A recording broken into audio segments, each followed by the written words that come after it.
There's a myth older than most of the religions you grew up with. A girl is walking through a field. She reaches for a flower, a narcissus, some versions say, strange and beautiful and slightly wrong-looking.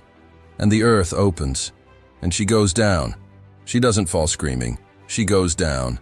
Persephone, daughter of the harvest, pulled into the underworld not because she was weak, but because she touched something that opened a door most people walk past their entire lives without noticing. What nobody tells you about that myth is the part the Greeks understood as the whole point. When she comes back, and she does come back, she is not the same girl who reached for the flower. She is something else now. Something that can move between worlds. Something that carries the underworld inside her and still walks in the sun. The Greeks didn't tell that story to explain the seasons. They told it to explain a type of woman. You probably know her. You might be her. She's the one who, from childhood, seemed tuned to a frequency slightly off from the room she was in. Not broken, not disobedient, just elsewhere. Like part of her was always listening to something that wasn't audible to everyone else. Like she was picking up a signal from somewhere deeper, and it made her strange in exactly the way that useful things are strange before anyone knows what to do with them. She didn't fit, and the not fitting wasn't a failure of effort. She tried. Most of them try, for years. They learn the language of belonging. They study what the room requires. They get good at it even. But there's always that moment, in a conversation, at a dinner table, in the middle of a relationship that looks fine from the outside, when something in her goes very quiet and very still, and she knows, without being able to explain it, that she is somewhere the rest of the room is not. Jung had a word for what she is. Several, actually. But the one that matters most here isn't a diagnosis. It isn't a category. It's a direction. Before the word, though, a question. What if not fitting in was never the problem? What if it was the mechanism? Jung spent decades, not weeks, not a productive year in Switzerland, decades watching what happened to people who were forced, by circumstance or by the sheer pressure of their own nature, to stop performing belonging and start asking something harder. He watched them fall apart, in some cases. He watched them go silent for years. He watched them lose marriages and jobs and the approval of people they loved. And then he watched something else happen. He watched them become, in the specific Jungian sense of that word, real. Not happy, necessarily. Not uncomplicated. Not finally comfortable in every room they walked into. But real in the way that a woman becomes real when she has stopped borrowing someone else's idea of who she should be and started to inhabit the strange, specific truth of who she actually is. He called it individuation. The word sounds clinical. What it points to is not clinical at all. It's the process of becoming the person you were always structured to be, underneath the performance, underneath the adaptation, underneath the very convincing simulation of a woman who fits. And here's what he noticed, again and again, across hundreds of people he sat with across decades of work. The women who never fit in were almost always ahead of schedule. Almost no one talks about the cost of belonging, not the real cost, the thing you actually pay. There's a price that's obvious: rejection, exclusion, the loneliness of being the one who doesn't get the joke, or worse, does get it and can't pretend it's funny. That price is real, and it's not small. But there's a more invisible tax, one that gets collected in increments so small you don't notice the total until years have passed. It's the cost of continuous self-translation. When you don't naturally fit, you learn to translate yourself into terms the room can accept. You learn which parts of what you actually think are sayable, and which parts have to stay interior. You learn to compress something that wants to be large into something that can pass unnoticed. And you get efficient at it. Efficient enough that eventually the translation happens before you've even fully thought the thought. That's when it gets dangerous. Not dramatic dangerous. The slow, quiet danger of a woman who has forgotten that she was ever translating. Jung would recognize this instantly as what he called the persona. The interface between the self and the world. The necessary mask. And he was clear. He was unusually unsentimental about it. The persona is not your enemy. You need one. The question is whether you know you're wearing it. The question is whether, when you take it off at the end of the day, there's still someone there.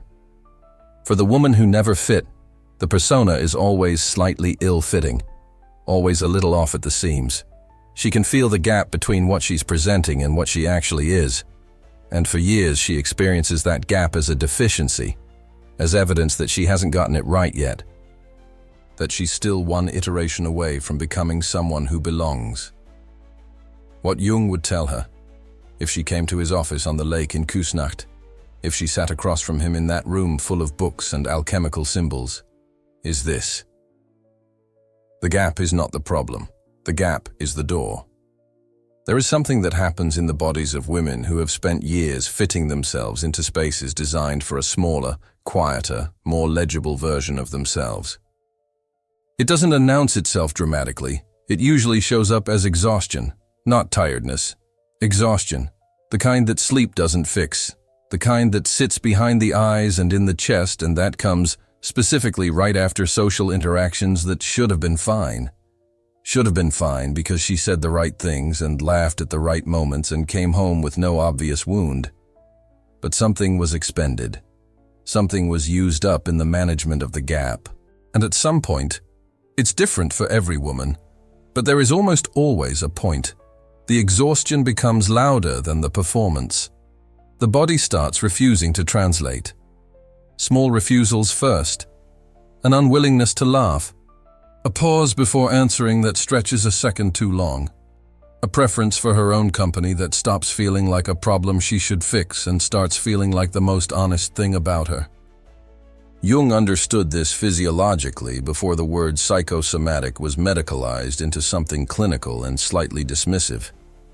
He believed the psyche and the body were not separate systems running parallel reports. They were the same system, reporting the same thing through different channels. When the body starts refusing, the psyche is not far behind. Or maybe it's the other way around. Maybe the psyche starts refusing first, and the body follows. There's a particular kind of fatigue that belongs specifically to this. It's not the fatigue of overwork, though it can be mistaken for it. It's not the fatigue of grief or illness or the ordinary depletion that comes from living. It's closer to what happens when a translation engine has been running too long on material that keeps resisting translation. When the gap between the original and the acceptable version keeps widening. When the work of compression becomes more expensive than the material is worth. She may not be able to name it when it starts happening. She may go looking for the physical cause. She may try more sleep, different food, a vacation, a change of environment. And sometimes these things help at the margins. But the fatigue comes back because its source isn't in the body's chemistry. It's in the psychic economy. The psychic economy. That phrase is worth pausing with. Jung used it to describe the way the psyche distributes its energy, its libido, in his broader use of the term, meaning not sexuality specifically, but psychic energy in general. The way that energy gets allocated across the different demands the psyche is navigating. The conscious work of daily life, the unconscious processing that happens below the surface, the relational labor of staying in contact with other people, the performance of fit. When too much of the available energy goes into the performance of fit, into the continuous translation, the management of the gap, the maintenance of a persona that is significantly larger than what the actual self requires, there is necessarily less available for everything else, for the creative work, for genuine presence in relationships, for the interior life that wants space and receives almost none. This is not a character flaw, it's an energy audit. And the body, when it starts refusing, is conducting that audit whether she wants it to or not. Either way, something is trying to stop. Something is trying to end the translation and say, in the only languages left when words have been exhausted, enough. I'm done performing a fit. I want to know what happens if I stop. That is not a breakdown. That is the beginning of something. Here's where the mythology becomes useful again. Persephone didn't go down into the underworld because she was depressed. She went down because she touched something charged with a different kind of energy than the sunlit field where she'd been living. She went down because there are places in the psyche, Jung called them the unconscious, but that word has become so familiar, it's lost its weight. So think instead. The deep, the interior, the part of you that knows things you haven't consciously learned, that can only be reached through descent. And here's what the myth encodes that most people miss. The underworld is not a metaphor for suffering. It's a metaphor for depth. Depth is not comfortable. It is not warm or social or something you can schedule for a Tuesday afternoon. Depth is what happens when you stop performing the surface long enough for the surface to fall away, and you find yourself somewhere that has its own light and its own logic and its own set of facts that are completely invisible from above.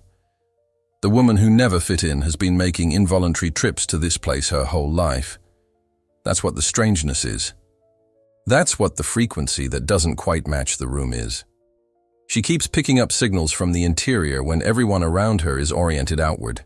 She didn't choose this. That's important.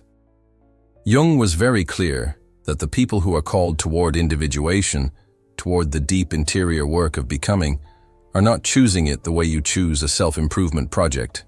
It calls them, through symptoms, through the exhaustion, through the specific shape of what they can't fit into, through the dreams that won't stop trying to show them something. Maybe that's not it. Maybe that's exactly it. The not fitting is a calling. The discomfort of never quite landing in the collective, of always being slightly apart from the shared dream the room is having. That discomfort is the friction between who you actually are and who the field is asking you to be. And that friction generates something. Heat, yes, sometimes pain, but also movement.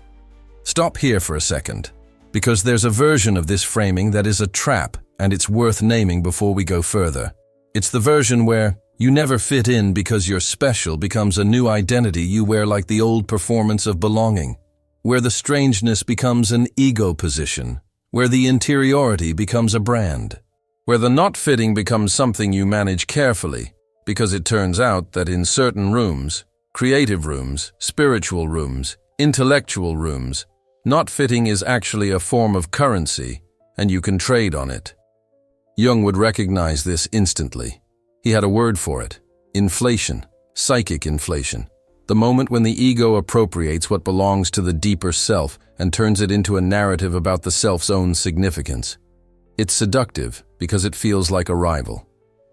Finally, a room that wants the frequency you run at. Finally, a context where the strangeness is valued rather than subtracted from. And there's nothing wrong with finding those rooms. There's nothing wrong with being seen for what you actually are. The trap is when finding the room that fits becomes the new way of avoiding the interior, because the interior is not the same as belonging to the group of people who also don't belong. The interior is not a subculture or a community or a particular aesthetic. The interior is singular. It is yours. And yours specifically, not as a type, not as an archetype made flesh, but as this woman, with this particular history, these specific wounds and capacities and contradictions that don't resolve cleanly into any category. The woman who becomes the unofficial mascot of the sensitive outsider crowd has, in a very specific way, traded one performance of belonging for another. More flattering performance, more coherent with what she actually is. But still a translation, still a compression of something larger into something the room can receive. Real individuation is less comfortable than that. It is also less social, in a certain way. It requires a kind of loneliness that is not the loneliness of being excluded, which at least has the company of its own narrative, the comfort of knowing why you're alone, but the loneliness of being genuinely singular, of being something that doesn't fit the category, even the category of people who don't fit categories. It's hard to admit that, even to yourself, because what it means is that the final belonging you're moving toward is not with a group, it's with yourself, with the specific interior architecture of who you are, which is not transferable and not available for general consumption, and which cannot be fully communicated even to the people who love you most. That is the work, and it is ongoing. And it does not end with a certificate. there's a question that might be stirring somewhere underneath all this. If this is a calling, then what is it a calling toward? That is a precise and fair question, and the answer is going to be unsatisfying in exactly the way that true things about the psyche tend to be unsatisfying, which is to say, it's not a destination. There is no city you arrive at, no configuration of life you finally achieve where the feeling of not fitting resolves into permanent belonging. What you're being called toward is yourself, which sounds simple and is genuinely not. Jung used a word for the deepest layer of the self, the organizing center of the whole psychic system, the self, capital S. Not the ego, which is the surface, the conscious manager, the part of you that gets dressed and answers emails and knows your own name. The self is older than the ego, and larger and far less interested in social legibility. And the self, Jung believed, has an agenda. It is always, if you let it, moving you toward wholeness. Not comfort, not approval, not even happiness exactly, though these things may follow. Wholeness. The state of holding all of what you are, including the parts that don't match the room, including the parts that seem incompatible with the life you thought you were building, including the parts that make you strange and inconvenient and hard to categorize. The woman who never fit in is, in a very specific Jungian sense, closer to that wholeness than she thinks. Not because suffering is nobility. It isn't, and Jung had no patience for that kind of romanticism. But because the parts of herself she has been unable to successfully suppress are still present, still alive, still available. She hasn't managed to completely bury them under an airtight persona, and because she hasn't, they still have the capacity to show her something. The woman who fits seamlessly into every room has, in many cases, paid for that seamlessness with the interior. She has gotten very good at the translation and forgotten the original language. That is a different kind of problem, a quieter one, less visible from the outside. Almost no one tells you what it actually feels like when the individuation process begins to work. Not what it looks like, what it feels like. Because from the outside, it can look like the same woman. Same life, same Tuesday mornings, same collection of relationships and obligations. But inside, something has shifted in its axis. There's a slight change in how she holds herself in her own company, a different quality of silence when she's alone. The first thing that happens, almost always, is that she stops needing the answer to a certain question she's been asking for years without knowing she was asking it. The question has many surface forms. Am I normal? Is this who I'm supposed to be? Is there something wrong with me? But underneath all of them, the real question is simpler. Am I allowed to be this? And the shift isn't that she gets an answer. The shift is that she stops waiting for one. It's hard to describe that unless you've felt it. It doesn't feel like liberation, at least not at first. It feels more like putting down something heavy that you forgot you were carrying. There's a lightness that is also a little disorienting, because you've organized so much of your interior life around the weight. The second thing that happens is that the relationship with solitude changes. For most women who never fit in, solitude has been both a refuge and a wound. A refuge because it's the only place that doesn't require translation. A wound because they have absorbed the cultural diagnosis that needing this much solitude, preferring this much interior space, is evidence of something wrong: isolation, avoidance, an inability to connect. When individuation begins to work, that wound doesn't disappear, but it stops being proof of pathology. It starts being recognized as what it actually is: constitutional. The way some instruments need a longer tuning process. The way some things require more space to be what they are. She starts to understand her solitude, not as the absence of belonging, but as the active presence of her own interior life. And that interior life, when she stops treating it as a symptom and starts treating it as a resource, turns out to be substantial. Almost no one talks about this part, the part where the strangeness becomes a tool. There's a concept in Jungian psychology called the transcendent function. It's one of his more architecturally complex ideas. But the core of it is this.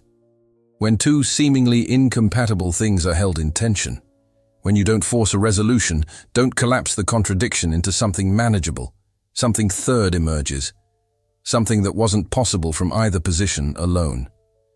The woman who never fit in has been, her entire life, holding a tension. The tension between the self she actually is and the self the collective keeps asking her to be. She's been holding it involuntarily, painfully, without framework or vocabulary, but she has been holding it. And that long, exhausting, unglamorous practice of holding the unbridgeable gap, the gap between the frequency she runs at and the frequency the room runs at, that is, in the Jungian framework, a form of psychological work, unconscious, costly, but not wasted. The transcendent function does not emerge from comfort. It emerges from the refusal to choose between two things that feel irreconcilable, from the willingness to stay in the impossible position long enough for something new to move. She has been in that position without anyone telling her it had a name. That doesn't make it less real. It makes it more. A question before we go further. Have you noticed that the women who seem most fully themselves, not most confident, not loudest, not most at ease in every room, but most fully themselves, as in, when you're around them, you have the distinct sense that all of them is present, almost never achieved that through fitting in? Think about who those women are in your life, or in history, if that's where your mind goes. They almost always have a story that includes, somewhere in its architecture, a period of radical not belonging, a season of being unintelligible to the people around them, a chapter that looked, from the outside, like failure or strangeness or a wrong turn. Jung called this the via negativa, the negative path. The path that is defined not by what you move toward, but by what you are unable to continue pretending to be. It's not romantic from inside it. It doesn't feel like path. It feels like the absence of path, like standing in a field where all the obvious routes have disappeared and you are just standing there, uncertain, possibly wrong, possibly wasting time that other people are using to move forward in directions that make sense. But the field is not empty. Jung would insist on this. The field that appears empty to the navigation systems designed for the collective road is full of information if you have the capacity to receive it, full of signals from the self that have been drowned out until now by the noise of trying to belong, or talvez seja. The disorientation of the via negativa is, in a very specific way, the psyche working, clearing the interference, making space for something that couldn't arrive through the regular channels. Here's what that clearing often looks like from the inside. The things that once organized your time and energy start to lose their authority. Not violently, this is rarely violent, but quietly, steadily, like color draining from something you used to find compelling. The approval you worked for begins to feel like currency, in a currency you're not sure you want to participate in. The relationships you maintained by being the more legible version of yourself start to feel like they require an energy expenditure that is becoming, slowly, impossible to justify.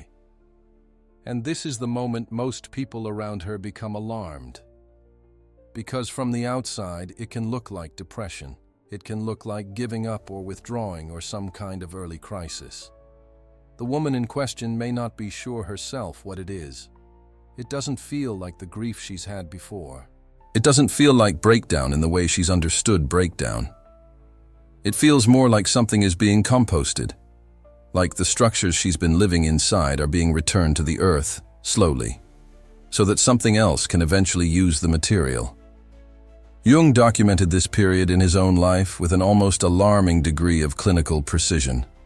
After the break with Freud, he descended. He stopped publishing. He stopped lecturing. He did something that looked from outside like professional and possibly personal collapse. But what he was actually doing, what he documented privately in what eventually became the Red Book, was going to the place where the surface structures had dissolved and waiting, without rushing, for the deeper architecture to show itself. He was composting. And what emerged from that period, the whole second half of his life's work, the framework that still shapes how many of us think about dreams and archetypes and the interior life that emerged not despite the dissolution, but through it. The via negativa is not a detour. For certain women, it is the root. There's a particular kind of relationship that women who never fit in tend to have with their own past. They carry it differently than most. Not necessarily with more pain, though often there is more pain, but with a different relationship to what the pain means. A tendency to turn the wound over in the hands, looking for what it shows rather than just feeling it as loss. An instinct toward the interpretive, toward the search for structure in what happened, that can look from outside like rumination, but is actually something else.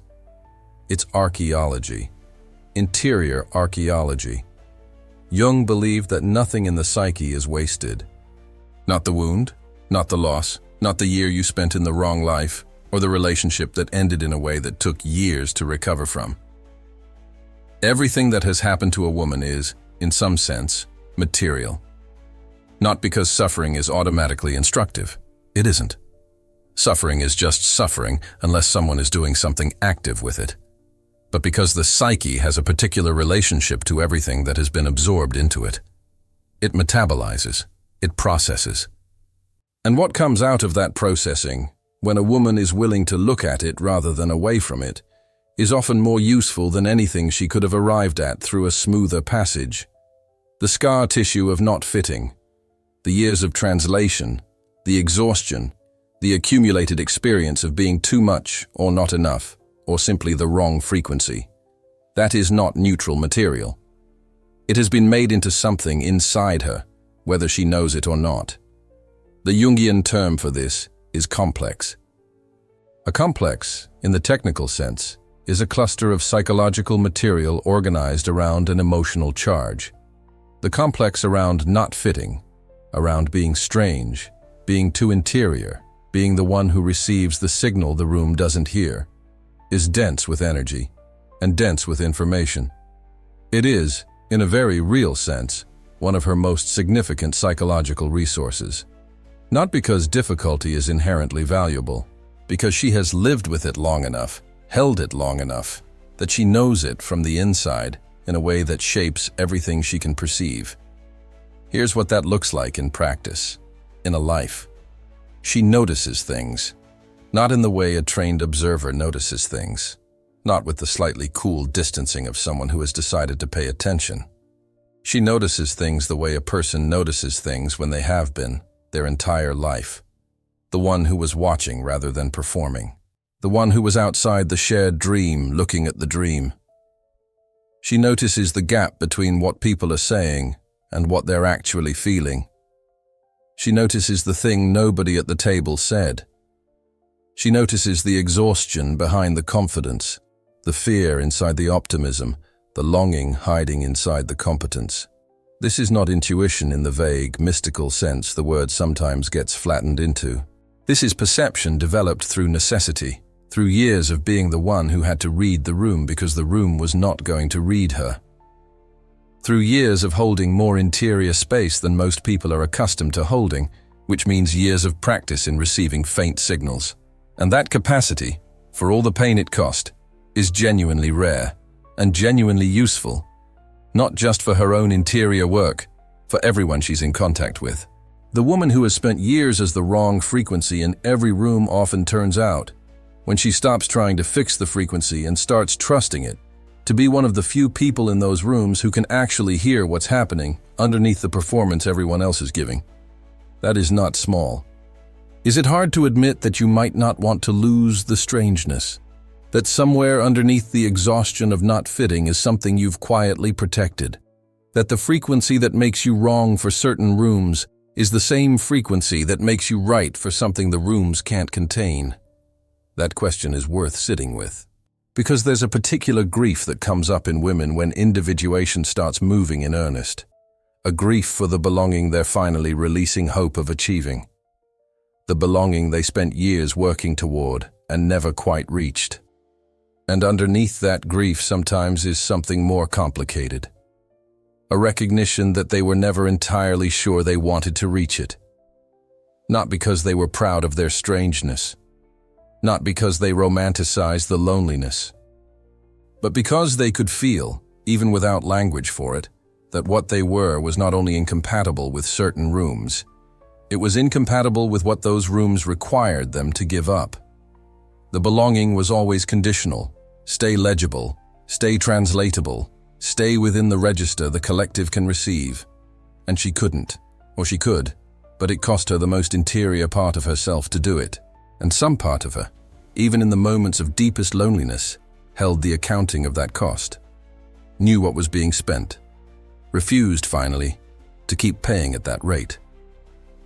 That refusal is not antisocial. It is not a symptom of avoidance. It is, in the Jungian framework, the self asserting its requirements. You will not be everyone's person. That's not a reframe. It's not consolation. It's structural. There is a type of person, and she tends to be the type who is never entirely at home in the room, who will, when she has done enough of the interior work, become extraordinarily specific. Not niche, not difficult, not impossible. Specific, clear, fully occupied by what she actually is, rather than distributed thinly across every context's requirements. That specificity attracts fewer people and holds them differently. The relationships that form around that specificity, not around a performance, not around a very impressive persona, but around the actual interior of a woman who has stopped translating herself, are not the relationships most people have. They are something rarer and considerably harder to counterfeit. Because when you stop performing fit, what remains is the actual signal, the frequency you actually run at, and the people, and the work, and the way of being in the world that are coherent with that frequency will find you, if you're willing to be findable in that specific way, rather than any way, in every room, for everyone. This requires something most people find very difficult to give themselves permission to do. It requires being willing to be unappealing to a majority in order to be genuinely available to the few. It requires tolerating the gap that opens up when you stop modulating yourself for general reception. The gap where you wonder, sometimes with real anxiety, whether you have not just found your specific frequency, but isolated yourself from all contact. That gap is real. It passes. Not because the right people suddenly flood in. It's not that dramatic, and it's not that fast. It passes because you start developing a relationship with your own interior life that becomes, gradually, sustaining in a way that doesn't depend entirely on external recognition. You start to find your own company genuinely interesting, not as a consolation, as a fact. And from that, from a woman who has found her own interior genuinely worth inhabiting, the specific relationships that can meet her there become possible in a way they couldn't be before. Because she is no longer asking those relationships to fill the space that her own interiority now occupies. She is asking them only to be what they actually are, which is already something, which is already enough. Jung never promised this would be comfortable. He promised it would be real. And he understood, from his own years of radical unbelonging after the break with Freud, when he was genuinely outside every established framework and had to go into his own interior and build an entire system from what he found there, he understood that the price of reality is a certain kind of exposure. You become visible as what you actually are, rather than as the careful translation. That is not nothing. There is one more thing.